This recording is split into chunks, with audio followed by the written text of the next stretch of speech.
ಒಳಬೇಕು, ದೇವರ ರಾಜ್ಯ ಕಟ್ಟಬೇಕು. ಎಲ್ಲರಿಗೆ ಒಂದೊಂದು ಕೆಲಸ ನಿಯಮ ಕೊಟ್ಟಿದ್ದಾನೆ.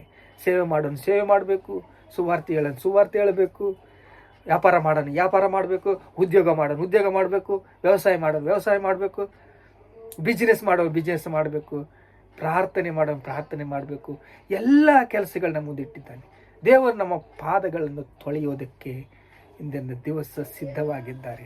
ತನ್ನನ್ನು ತಗ್ಗಿಸಿಕೊಳ್ಳುವುದಕ್ಕೆ ದೇವರು ಸಿದ್ಧವಾಗಿದ್ದಾರೆ. ನಮ್ಮನ್ನು ಪ್ರೀತಿಸುವುದಕ್ಕೆ ದೇವರು ಸಿದ್ಧವಾಗಿದ್ದಾರೆ. ದೇವರು ನಮ್ಮನ್ನು ಬಲಗೊಳಿಸಿದ್ದಾರೆ. ದೇವರು ನಮ್ಮನ್ನು ಸ್ಥಿರಗೊಳಿಸಿದ್ದಾರೆ.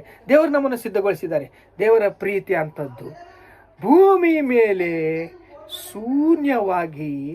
ಭೂಮಿಯನ್ನು ಶೂನ್ಯವಾಗಿ ತೇಲಾಡಿಸಿದ್ದಾರೆ ದೇವರು.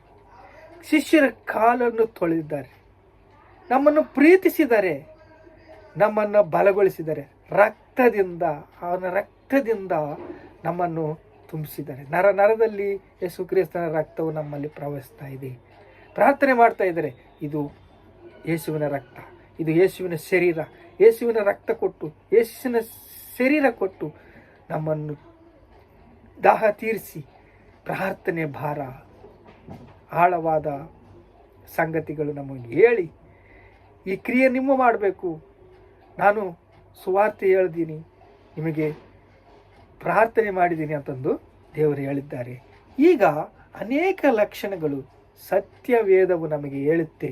ಅಂದರೆ ಬಲಿದಾನಗಳು, ಅನೇಕ ಪ್ರವಾದಿಗಳು, ಶಿಷ್ಯರು ರಕ್ತ ಚರಿತ್ರೆಯಿಂದ ನಮಗೆ ಅವರ ಪಾದಗಳನ್ನು ತೊಳೆದು ನಮ್ಮನ್ನು ಪ್ರೀತಿಸಿ, ನಮ್ಮನ್ನು ಬಲಗೊಳಿಸಿ, ನಮ್ಮನ್ನು ಸ್ಥಿರಗೊಳಿಸಿ, ನಮ್ಮನ್ನು ಅಭಿಷೇಕದಿಂದ ತುಂಬಿಸಿ, ನಮ್ಮನ್ನು ಜ್ಞಾಪಕ ಮಾಡಿಕೊಂಡು ನಮ್ಮನ್ನು ಪ್ರೀತಿಸಿ ಇಲ್ಲಿಗೆ ಕರ್ಕೊಂಡ್ಬಂದಿದ್ದೆ. ಇಸ್ಕರಿಯೋತನಾದರೆ ಸತ್ತೋಗ್ಬಿಟ್ಟ.